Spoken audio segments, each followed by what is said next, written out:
Baik, kan tadi kita dah menyatakan bahawa setiap kali kita nak mencerap ni, kita akan guna data astronomi lah.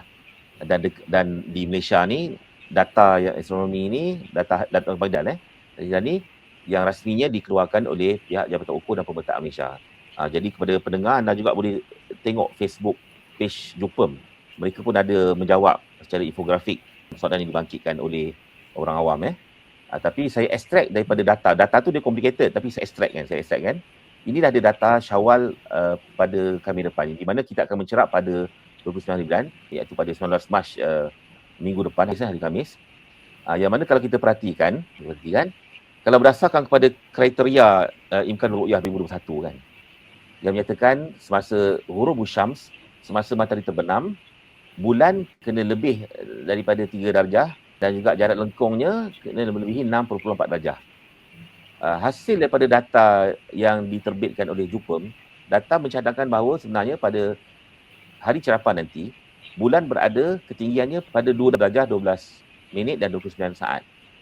Lepas ke tak lepas kriteria? Jawapannya tak lepas. Okay. Yang keduanya daripada sudut jarak lengkungnya. Jarak lengkung ni kalau nak faham mudah ni. Ini ketinggian.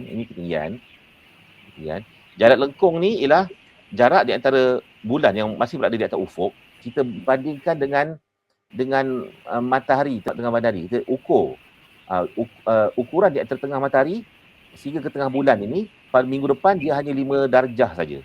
Sedangkan syarat menyatakan bahawa kalau nak mungkin boleh nampak tu kena lebih 6.4 darjah. Jadi dia tak ada timbul isu borderline ke apa, tak ada. Pasal dia clearly memang jauh daripada, kita boleh kata clearly jauh. Lepas dekat-dekat tu adalah. Tapi saya tanggungjawab untuk sebut dia jauh daripada parameter yang ditentukan. Okay. Dan dalam data tu juga ada dinyatakan tarikh ru'yah, kemudian bila istimak berlaku. Ni Ustaz Asnur, tadi Ustaz Asnur tanya umur bulan tu kan?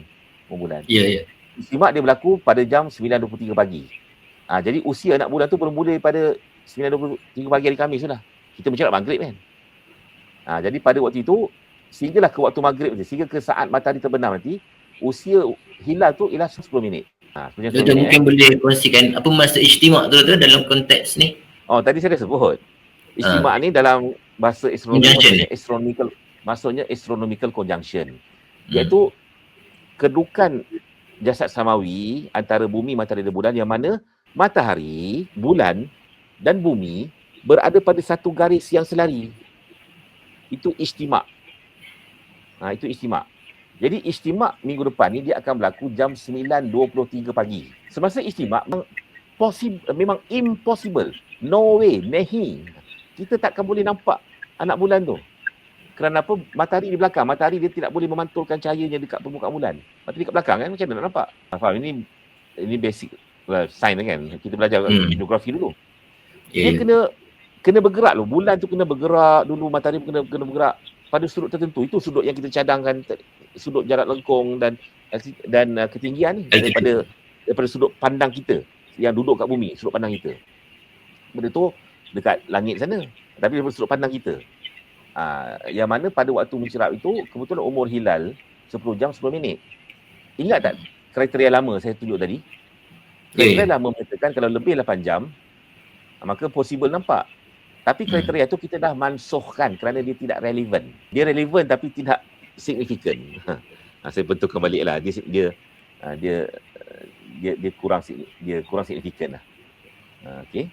Jadi dengan sebab itu, adakah ini bermakna yang pasti? Adakah ini bermakna yang saya nak ambil alih tugasan Majlis Raja ataupun penyimpan Maha Besar Raja Melayu untuk menyatakan raya memang pasti hari Sabtu? Tidak.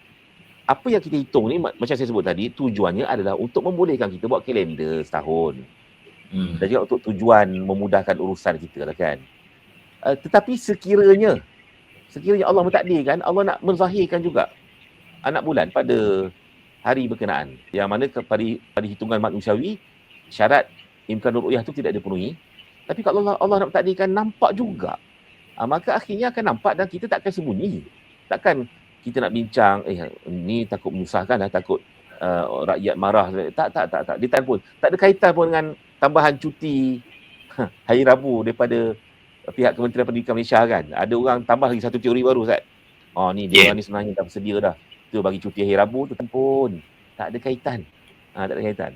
Ala kulli halnya kita akan buat cerapan dengan nothing to hide, tidak ada yang tidak sembunyi kan. Pasal kami nanti memang kena terikat dengan sumpah setia dan seumpamanya kepada Majlis Raja Melayu, ulil amri kita. Dan kalau ditakdirkan nampak, maka akan jatuhlah 1 Syawal tu pada hari Jumaat. Tapi macam kita sebut, kemungkinan besar tak kelihatan. Berdasarkan data. Berdasarkan kepada data, kemungkinan besar tak kelihatan. Berdasarkan kepada data ni maksud berdasarkan kepada hisap lah. Berdasarkan kepada hisap imkan ru'yah. Dia tidak kelihatan. Jadi data ni ataupun infografik ni nanti boleh dapatkan di Facebook page Pimpin. Kami akan post lepas live nanti insya-Allah.